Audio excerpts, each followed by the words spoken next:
Karachi water and sewerage corporation जी इंतजामिया पंहिंजे मुलाज़िमनि जी भलाई लाइ खे यकीनी बणाइण ऐं इन्हनि खे बहितर ऐं मयारी तिबी सहूलियतूं फराहम करण लाइ हिकु अहम ऐं क़ाबिल तहसीन कदम खणी वरितो आहे। इन सिलसिले में वाटर कॉर्पोरेशन पंहिंजे हज़ारे मुलाज़िमनि ऐं संदनि घनवारनि लाइ हेल्थ इंश्योरेंस स्कीम मुतारिफ़ कराइण जो फ़ैसिलो कंदे मशहूर इंश्योरेंस कंपनी TPL इंश्योरेंस जूं ख़िदमतूं हासिल करे वरितियूं आहिनि। इन मौके ते director medical services water corporation Faisal Qureshi ॿुधायो त हेल्थ इंश्योरेंस फराहम कंदड़ कंपनी जी चूंड लाइ शफ़ाफ़, जामे ऐं बाक़ायदा तरीक़ेकार इख़्तियार कयो वियो। इन मक़सद लाइ अख़बारनि में बाक़ायदा इश्तार जारी कयो वियो, जंहिंखां पोइ मुख़्तलिफ़ इंश्योरेंस कंपनियुनि दरख़्वास्तूं जमा करायूं।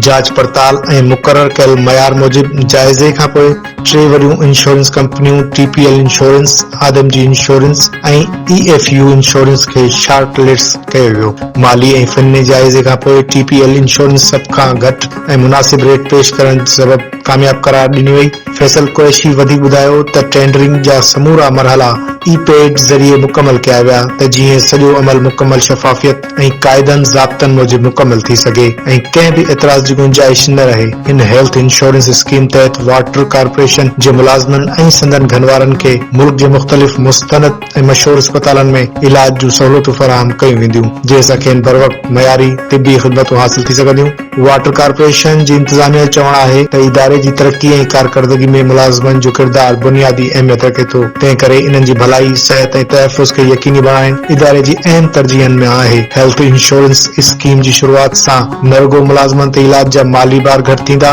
पर खेनि बहितर तिबी सहूलियतूं पिणु मुहैया थींदियूं। इंतजामिया उमीद ज़ाहिर कई आहे त TPL इंश्योरेंस सां हिन सहकार जे नतीजे में वाटर कॉर्पोरेशन जे मुलाज़िमनि ऐं संदसि घरवारनि खे मुयसर, बर वक़्त ऐं मयारी तिबी सहूलियतूं मुहैया थी सघंदियूं। हिन कदम सां मुलाज़िमनि जे इतमाद ऐं इत्मीनान में वाधारो ईंदो ऐं हू वधीक दिलजमई ऐं लगन सां पंहिंजा फर्ज़ अंजाम ॾेई सघंदा। वाटर कॉर्पोरेशन जी इंतजामिया हिन अज़म जो वर्जाउ कयो आहे त मुस्तक़बिल में बि मुलाज़िमनि जी भलाई ऐं इदारे जी बहितरी लाइ अहिड़ा मस्बत कदम जारी रखिया वेंदा।